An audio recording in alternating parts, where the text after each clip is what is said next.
There are two views of the Israeli military, what you hear in most of the media and the truth. I'm going to tell you the truth. I was the commander of British forces in Afghanistan. I have fought in combat zones around the world, including Northern Ireland, Bosnia, Macedonia, and Iraq. I was also present throughout the conflict in Gaza in 2014.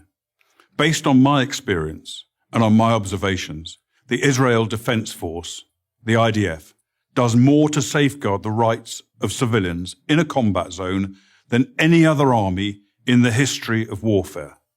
Why is this so?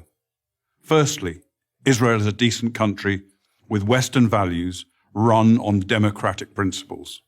Israel has no more interest in war than Belgium does. In fact, Israel has never started a war.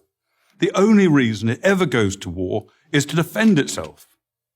And it has to defend itself because, unlike Belgium, it is surrounded by countries and armed groups that want to destroy it. Secondly, Judaism, with its unsurpassed moral standards, remains a major influence on the citizens of Israel.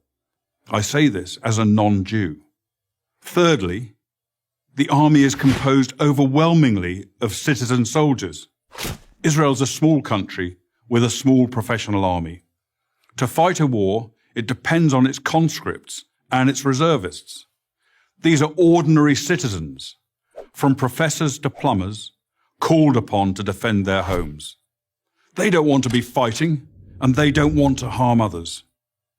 Nowhere was the essential morality and decency of the IDF more evident than in the Gaza war of 2014. If ever there was a purely defensive war, this was it.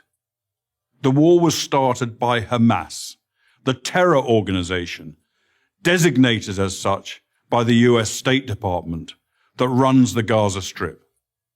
In the first 6 months of 2014, Hamas launched hundreds of rockets at Israeli civilians.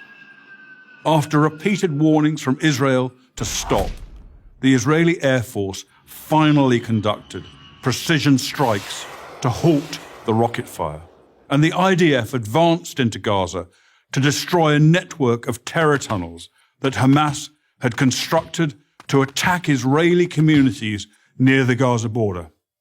The IDF took extraordinary measures to give Gaza civilians notice of targeted areas, dropping millions of leaflets, broadcasting radio messages, sending texts, and making tens of thousands of phone calls. Let me repeat that. The Israelis called Gazans on their cell phones and told them to leave their residences and move to safety. Never in the history of warfare has an army phoned its enemy and told them where they're going to drop their bombs.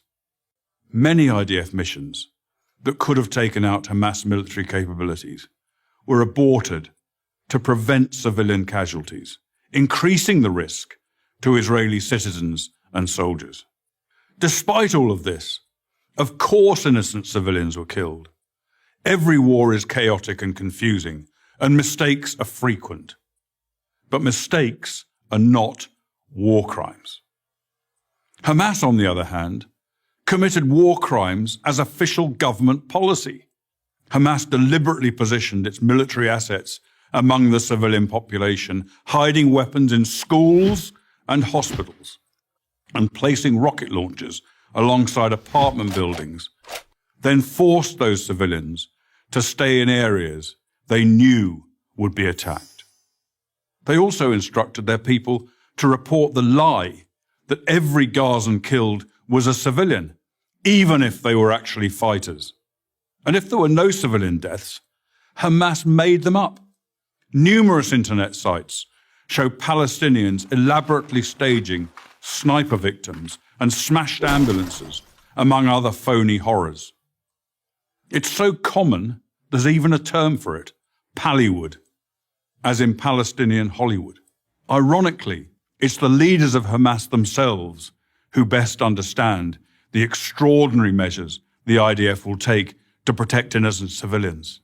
They take full advantage of Israel's decency and adherence to the laws of war. No army takes such risks in order to protect civilians as the Israeli army does. I say this as a professional soldier. I say it because it's true, and people who care about truth should know it. I'm Colonel Richard Kemp for Prager University. Join Prager University. Click here to subscribe to our YouTube channel. Click here to sign up for free at prageru.com for quizzes, contests, and prizes.